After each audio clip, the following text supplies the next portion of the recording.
Olá, meu nome é Luan, sou médico veterinário e vim falar com vocês hoje sobre a avaliação do paciente cirúrgico. Mas antes, gostaria de dar um recadinho. Deixa aquele joinha, se inscreve no canal, ativa o sininho das notificações.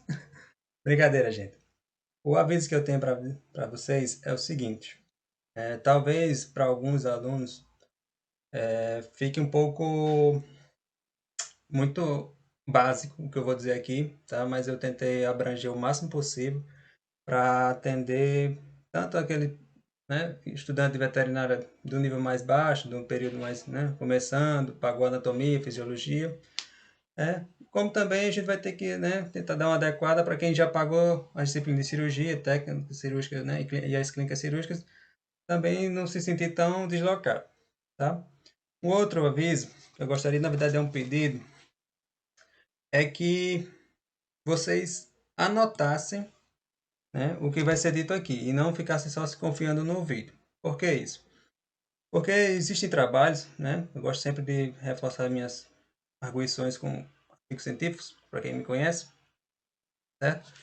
E tem trabalhos que provam que aquele aluno que copia o slide, não cola, não fotografa, ele tem um rendimento de aprendizado muito melhor. Então eu gostaria que vocês, né, eu vou estar disponível, está sendo gravado, mas eu gostaria que vocês copiassem, que muita coisa eu vou ditar e não vou apresentar em slides. Então, se vocês puderem, separar um caderninho, porque a gente vai ter atividade toda semana. Semana passada foi fio e padrão de sutura. Essa semana, avaliação do paciente cirúrgico. Semana que vem, o assunto ainda está indefinido. Eu estou vendo com alguns parceiros, ver se a gente consegue fazer uma coisa mais bem elaborada, né? Bem legal para vocês. Certo? E para começar, de fato, primeiramente, vamos ver os conceitos básicos ou essenciais para a gente dar uma nivelada entre os, né, que estão mais no período mais avançado e os que estão no período mais, né, mais cedo do curso, primeiro, segundo, terceiro período, para anatomia, histologia, fisiologia, mas que quer aprender, né, a gente tem que fazer isso, o conhecimento é universal.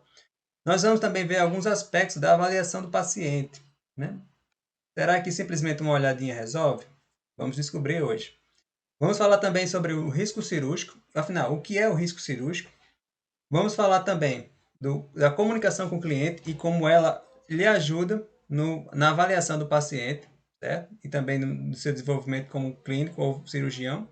E por fim, vamos falar uma breve introdução sobre a legislação, que é muito importante nos dias de hoje. Certinho? Então, como conhecimentos essenciais que nós necessitamos nessa aula, primeiro de tudo, nós necessitamos diferenciar o que é emergência do que é urgência. Mas também temos que saber o que é uma cirurgia eletiva, o que é anamnese e o que é exame clínico. Vamos lá. Primeiro de tudo, anote aí. Emergência. Emergência é quando uma situação que o animal se apresenta, que o risco de morrer, né, do animal morrer, é iminente, ou seja, ele precisa ser tratado, ser estabilizado. Isso é emergência. Urgência é muito parecido, tanto que há muita confusão, mas a diferença é a seguinte: na urgência, o risco de morrer é alto, mas o animal ainda pode aguardar algumas horas. Só que você também não pode aguardar tempo demais, porque é, o risco, à medida que o tempo vai passando, o risco de morrer é muito mais alto, né? É só você lembrar da origem da palavra urgência, que vem de urgir, de ser rápido. Ou seja, você tem que estabilizar, mas você também não precisa ser tão apressado assim. Uma cirurgia dita eletiva é aquela cirurgia opcional, ou seja, você ou o proprietário optou por fazer, né? Por exemplo, uma castração. A anamnese, a gente vai conversar sobre isso mais na frente, mas a anamnese é um questionário que você, como clínico veterinário, como cirurgião veterinário, faz com o proprietário a fim de descobrir algumas coisas sobre o histórico do animal, tipo dieta, né, alimentação no modo geral, vacinação, vermifugação. E exame clínico, pessoal, é um conjunto de ações. É o exame físico, né, você vai examinar fisicamente o animal. São os exames complementares, tá? E a anamnese. Isso é o exame clínico, certinho? Vamos lá, passando mais à frente. Avaliação do paciente cirúrgico. Por que fazer? Bem, na cabeça do proprietário, a primeira coisa que vem quando você diz a gente precisa fazer uma cirurgia, mas temos que fazer a avaliação do paciente, ou seja, o chamado risco cirúrgico. E na cabeça do proprietário vem isso aqui, ó. e você está querendo pegar o dinheiro dele, mas não é bem isso. Eu vou te explicar agora por quê. A avaliação ela é importante porque existem algumas doenças, né, pré-existentes do animal que elas influenciam no risco do animal vir a óbito. Por exemplo, o animal tem diabetes, o animal tem alguma neoplasia já em estado avançado, leucemia, algum distúrbio de coagulação, né? E com a avaliação do paciente você consegue ver isso. E para quê? Para que você vai avaliar o paciente? Você vai avaliar o paciente, né? Para se você como cirurgião, você como clínico se assegurar, né? E ter alternativas caso surja uma complicação, certinho? Ah, Luan, mas o proprietário não quer pagar, não quer muito caro, fazer um hemograma, fazer uma radiografia, fazer um ultrassom. Bem, vocês vão questionar o proprietário a partir de agora o seguinte: a prevenção ela custa um tanto. Só que uma complicação gerada por a não boa avaliação do paciente custa muito, muito mais, certo? Então é aquela história, melhor prevenir do que remediar. Prevenir custa mais barato do que remediar, certinho? Seguindo, né, como eu falei, a anamnese é o histórico. Você vai questionar o proprietário, certo? Sobre o animal. A idade influencia na cirurgia? Sim, Luan, né? Influencia.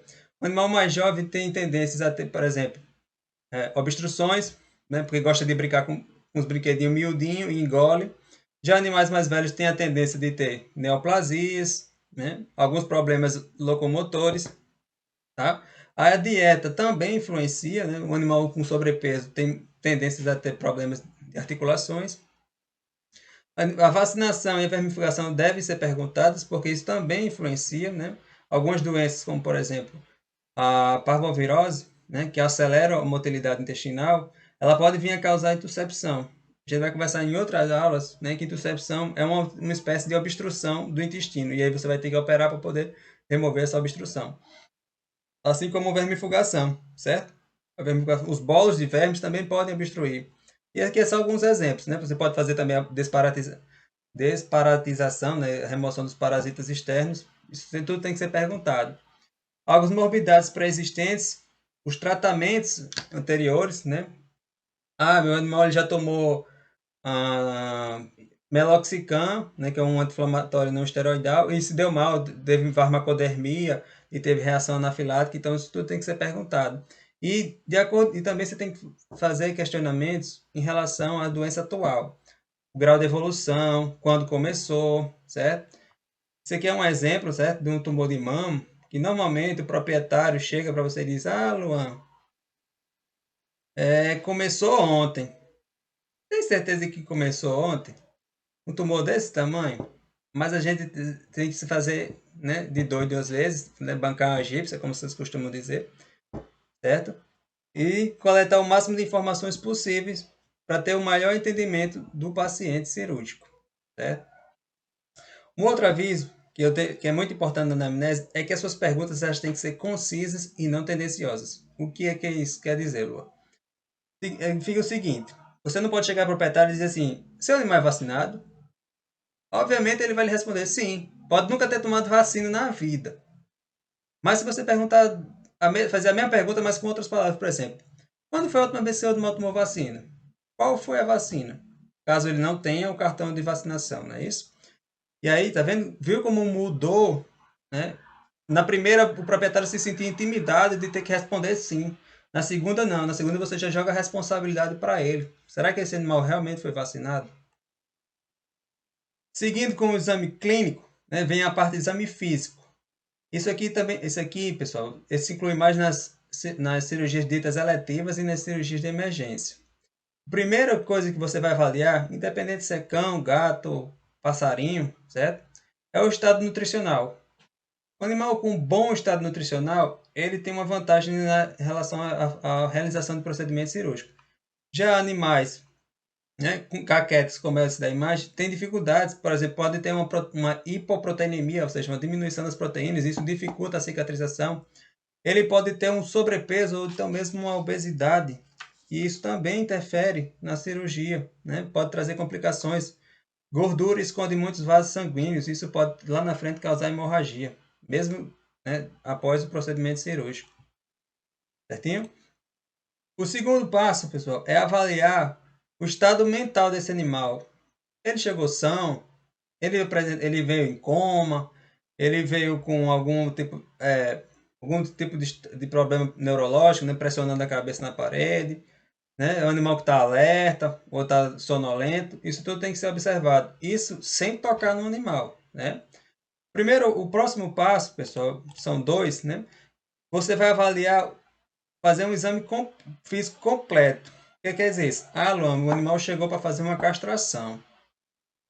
Vou avaliar só os testículos, por exemplo, no macho, ou então avaliar só os ovários, no caso da fêmea? Não, você vai avaliar tudo. Por quê? Porque você pode descobrir doenças concomitantes, por exemplo. Já peguei N casos de que o proprietário veio para uma vacina do animal já com certa idade e tinha um melanoma, que é um tumor de células, né, da pele. Ou então o animal tinha uma dermatitezinha, mas o proprietário não levava muita fé nisso. Então, isso você agrega valor à sua consulta, à sua avaliação. O proprietário vai dizer, vixe, esse cabo é bom mesmo. Eu vim para castrar meu animal e ele descobriu isso e aquilo. Certo? Então, além disso, vocês também têm que verificar a temperatura. Animais hipotérmicos não devem ser submetidos à cirurgia, a não ser que seja um caso de emergência, né? Porque tem problemas com a anestesia, né? A maioria dos anestésicos já deprime a temperatura e o animal já com a temperatura baixa, isso pode causar graves problemas, né? Como também animais hipertérmicos, né? Que tem a temperatura muito elevada, também pode ser indicativo de outros problemas, né? Como infecções. E o proprietário não sabe, porque o animal às vezes não manifesta sintomas condizentes, né? Vômitos, diarreia, coisas do tipo. Ainda em relação aos exames físicos, pessoal, né? Primeiro deles vai avaliar o sistema cardiorrespiratório, vai verificar frequência cardíaca, frequência respiratória, tempo de preenchimento capilar, que é aquele exame que você bota o dedinho na mucosa da boca, né? E ver quanto tempo leva para deixar de ser branquinho para voltar a ser vermelhinho, né? Isso quer dizer o quê? Isso mostra a perfusão dos tecidos. Você tem que avaliar o sistema gastrointestinal, né? Será que esse animal não tem vômito? Esse animal não tem diarreia? Esse animal não tem uma obstrução? Às vezes o proprietário não sabe. Às vezes pode ser recente. Então, quanto mais rápido você atender esse paciente, melhor. Seguindo, o sistema renal. Esse animal está urinando direito? A urina dele é clara, é escura? Isso são todos indicativos de possíveis problemas renais, né?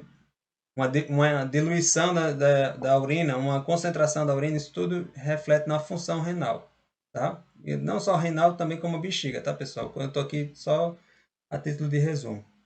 A pele desse animal tá boa, você vai ver o estado, né, hídrico desse animal, será que ele está bem, está normovolêmico, está hipovolêmico, né? E também, pessoal, fazer o exame neurológico. Obviamente, quando uma vez para a castração, você vai fazer todo o exame neurológico? Às vezes não é necessário, mas às vezes você pode descobrir. Isso aqui, pessoal, é mais voltado para eletivo. No caso das emergências, né, você não vai, o proprietário vai chegar lá com o animal tendo hemorragia, você não vai chegar. E aí, ele comeu hoje? Ele teve vacinação em dia? Ele tem vacinação em dia? Ele foi vermifugado? Não, né, pessoal? Vamos pensar, vamos ter bom senso. Primeiro passo do animal que chegou, né, que é critério de emergência. Estabilização. O animal precisa ser reanimado? O animal precisa ser feita a hemostasia, né? O animal está tendo sangramentos profusos, então você vai lá, interrompe esse sangramento, faz um estancamento, né? O termo correto e técnico é a hemostasia. Você vai repor esse fluido. Por exemplo, muitas vezes chega casos de piometra, né? E o proprietário quer que você opere direto. Não chegou, operou, acabou. Não é assim, pessoal. Você às vezes tem que, né, estabilizar o animal. Às vezes esse animal está 2, 3 dias sem comer, sem beber água. Então ele precisa ter a volemia restabelecida, né? O volume sanguíneo. A antibiótico terapia, pessoal, ela é um caso à parte, porque vocês vão ver nas literaturas, algumas recomendam que você faça, algumas não recomendam, e até aquelas que dizem que depende do caso. Por exemplo, um animal atropelado não é o caso, mas, por exemplo, um animal que teve uma ruptura de estômago, né, que pode vir a desenvolver uma peritonite, deve ser utilizado o antibiótico, né, para para evitar a contaminação da cavidade abdominal, certo? E aí depois que você estabilizou, né, no caso também fez a oxigenoterapia, você vai fazer o exame clínico. Depois que você resolver todo o problema do paciente, ele estiver estável, né, ele não correr mais o risco de morte, e aí você vai fazer o exame clínico, vai ver a anamnese, vai fazer os exames complementares, mas só depois da estabilização, ok? Seguindo, vem os exames complementares. Aqui, pessoal, ela é um pouco mais complicado, porque vai variar muito da questão econômica do proprietário. Às vezes o proprietário ele não tem condições de fazer muitos exames, então você vai ter que ser o mais cirúrgico, digamos assim, em relação a isso. Mas o básico do básico, pessoal, que vocês têm que fazer é o hemograma, né? Solicitar pelo menos hematócrito, né, que é o volume de células vermelhas, proteínas totais, e as plaquetas. Isso serve tanto para grandes, para pequenos animais jovens, de procedimentos eletivos ou de patologias localizadas, como, por exemplo, uma luxação de patela, certo? E aí, à medida que você vai vendo o poder aquisitivo do proprietário, você vai pedindo outros exames. Por exemplo, o perfil bioquímico, a bioquímica sérica, tanto renal quanto hepática, para ver como é que está esse rim, como é que está esse fígado, né? Se eles têm saúde suficiente para metabolizar e excretar algumas medicações, né, que vão ser injetadas durante o procedimento cirúrgico e o pós-cirúrgico, né, que não adianta nada você fazer a cirurgia e o animal não ter organismo para metabolizar as drogas. E aí, depois, vem outras necessidades adicionais, como, por exemplo, exame de imagem. Um animal que sofreu fratura, você tem que fazer uma radiografia. Um animal, por exemplo, no caso de piometra, é ideal que você faça, pelo menos, né, um ultrassom.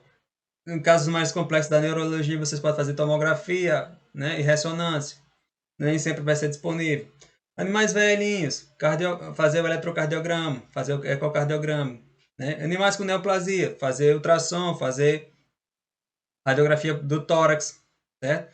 Animais que têm problemas urinários, é ideal se fazer ultrassom, fazer uranálise, ver como é que tá a densidade urinária desse animal, se tem presença de urólitos, né?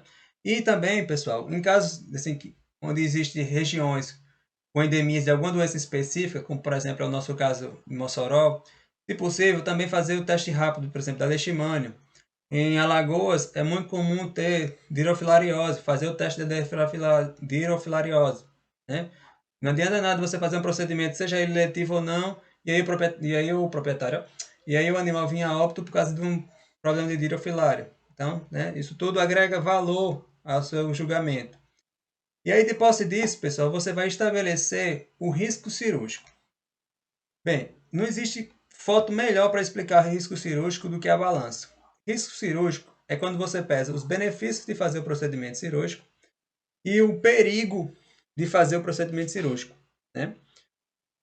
É benéfico para o animal fazer esse procedimento cirúrgico? Você tem que levar em consideração, né? Eu vou fazer o procedimento cirúrgico, mas o animal não vai ter uma boa qualidade de vida. Isso tudo tem que se pesar no momento de você estar conversando com o proprietário. Você tem que ser o mais claro possível, certo? E aí, pessoal, o prognóstico. O prognóstico ele é estabelecido em 5 categorias, tá? Em algumas vocês vão ver até 3, vocês vão ver que eles reduzem para 3, mas é o seguinte, nos casos excelentes, certo? Nos casos excelentes, pessoal, existe a probabilidade muito alta de a cirurgia ser um sucesso e de não haver nenhuma complicação. No prognóstico bom, existe a probabilidade alta de ser um procedimento ser um sucesso, mas a possibilidade de complicações passa a ser incomum, não digamos assim rara, incomum. Na razoável é meio a meio. O sucesso é bom, mas a complicação também pode ser também ter um nível alto. No ruim ou no péssimo, pessoal, a situação é mais complicada. Significa que as complicações são maiores do que a chance de sucesso. A taxa de complicações pode vir a ser maior do que o sucesso da cirurgia, né? E aí, aqui a gente já começa a pesar a qualidade de vida do animal antes e depois da cirurgia. Será que vai ser a mesma? Será que vai melhorar? Será que vai piorar? Isso começa a ser pesado em relação ao proprietário e ao paciente.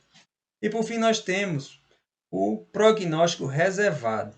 O prognóstico reservado, pessoal, é o seguinte, é quando você não tem não vou dizer a menor ideia, mas você não tem uma convicção, você não tem uma certeza se esse procedimento é bom mesmo, né, para o paciente, né, vai aumentar a expectativa de vida, vai melhorar a qualidade da vida, dessa vida, né, a retorno à função, né, nos equinos que tem laminite, você tem algumas cirurgias para, né, tentar devolver a função, mas o prognóstico ele é reservado, ou seja, você não tem. Você pode fazer, você faz o procedimento, mas no final você não sabe se o animal vai responder muito bem ao tratamento. Isso é o prognóstico reservado. Certinho? E depois que você pesa, né, o risco cirúrgico, prognóstico, exames clínicos, exames complementares, né, você vai se comunicar com o cliente, né, com o proprietário, com o tutor. Né? O ideal é que você seja o mais claro e cordial possível. Né? Você tem que entender que o tutor está lá com seu animal precisando de uma cirurgia, né, ou querendo uma cirurgia no caso das eletivas, ele quer ser o mais esclarecido possível. Ou seja, se você precisar, você vai repetir inúmeras vezes: olha, seu animal vai passar por procedimento de tal, é assim, assim, assado, ou pós-cirúrgico é assim, assim, assado, o risco é esse, o risco é aquele, né? Ó, esse exame aqui deu alterado, talvez seja melhor a gente adiar. Olha, esse animal tá morre ou não morre, a gente precisa fazer, certo? Então, você precisa conversar com o proprietário, ser o mais claro possível. Por quê?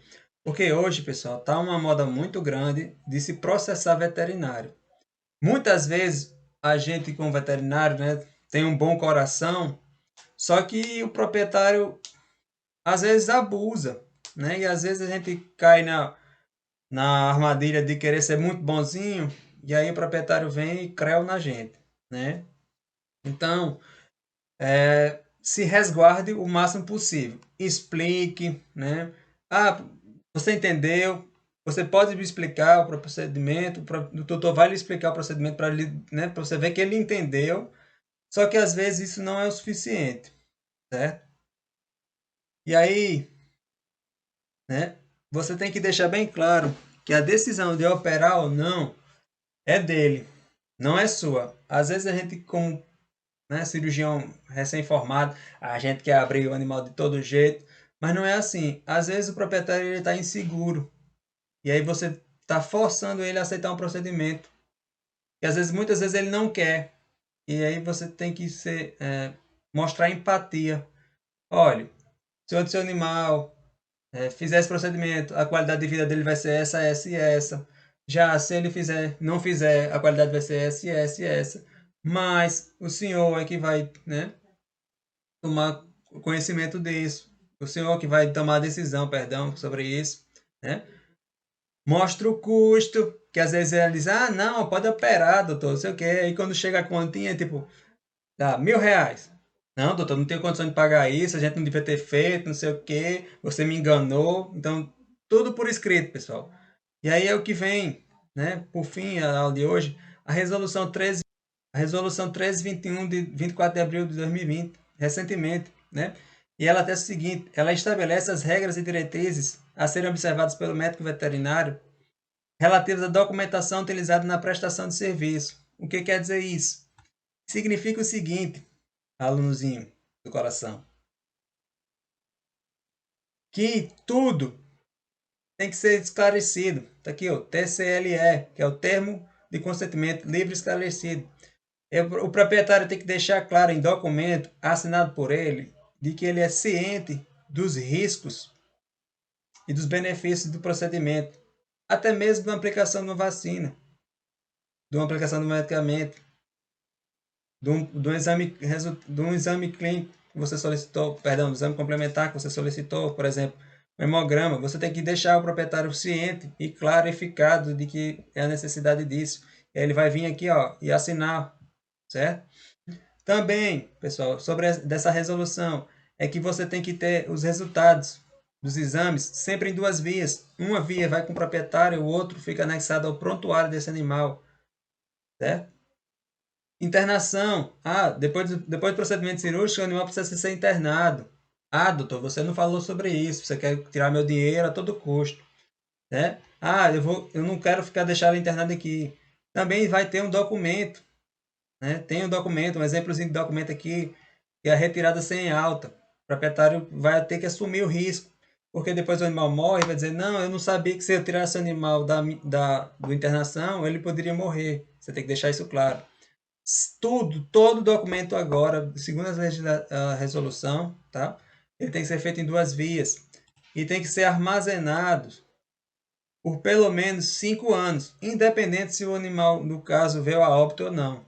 Você tem que guardar por 5 anos, que é o tempo que a legislação diz que um crime prescreve, certinho? E nos casos de emergência, pessoal, ela tem um adendozinho que é interessante, né? O artigo 10, no parágrafo 3, diz o seguinte, vou ler para vocês aqui, ó. No caso de iminente risco de morte ou de incapacidade permanente do paciente, o médico do veterinário, né, deve proceder o atendimento e a intervenção independentemente de prévio consentimento e autorização. O que quer dizer isso? Significa que você não precisa esperar, o animal chegou lá, desmaiado, com hemorragia, você não precisa esperar o proprietário assinar toda a papelada para depois você atender. Primeiro você atende, depois você bota o proprietário para assinar, né? E tem que ser registrado no prontuário todas as informações relacionadas a eventual recuso do consentimento ou autorização. Por exemplo, depois que você atende o paciente está bem e o proprietário diz, não, agora eu não vou assinar mais nada não. Né? Você pode pegar uma testemunha e dizer, ó, o proprietário se recusou a assinar, mas o animal ele foi atendido assim, assim, assim, assado. Certo? Você tem que se resguardar, como eu disse. Processar veterinário está na moda. Certinho? Então, pessoal, para finalizar a aula de hoje, eu gostaria de deixar o seguinte, como resumo. Né? Não tenham pena de solicitar exames. Né? Pense que se houver uma complicação, o animal ele pode vir a óbito, você pode perder a sua carreira, né? Porque às vezes a gente é muito julgado, principalmente veterinário, a classe médica como um todo, não só o veterinário, a medicina humana também, né? A gente pode fazer 99 acertos e não receber um elogio, mas pode cometer um erro e receber milhares de complicações, certo? E se o proprietário ainda se recusar, lembra ele, né, a segurança que traz para o cirurgião, para o anestesista e para o próprio paciente de um exame clínico, né, de uma avaliação do paciente cirúrgico bem feita, com exames complementares, né, que vai ajudar você a tomar a decisão de operar ou não esse animal, né? O doguinho ficar feliz, o doguinho, o cavalinho, a vaquinha ficar feliz, certinho? Ficou alguma dúvida, pessoal? Eu fui claro, eu falei rápido demais. Deixa um comentáriozinho, pode ser por e-mail, pode ser por Instagram, você deixa lá, trocar uma ideia. Ó, Luan, você tem que melhorar isso, né? Eu fiquei com dúvida naquilo. Lembrando, pessoal, que essa aula, né, vai ter um questionário que vocês precisam responder, né, para ver como ficou o entendimento de vocês da aula de hoje, certo? E por fim, eu gostaria de deixar literaturas recomendadas. Além dos artigos e da lei que eu deixei, né, anexada na atividade de segunda-feira, alguns livros que vocês podem ler que tem capítulos muito interessantes sobre a avaliação do paciente cirúrgico. Né? O Teresa Fosso, o Tratado de Técnica Cirúrgica do professor Tuduri, que é muito bom para essa avaliação do paciente. O Slate, que é fenomenal, porém a literatura é um pouco mais densa, digamos assim, é uma leitura mais difícil. E para aqueles que gostam de grandes, pessoal, tem esse livro do Mark White, do Turney Mark White, né, ele tem a avaliação, o capítulo sobre a avaliação do paciente cirúrgico no caso de grandes animais. E é isso. Fiquem com Deus, se cuidem, né? A quarentena é temporária. Se Deus quiser, nos vemos em sala de aula presencial o mais rápido possível. Fiquem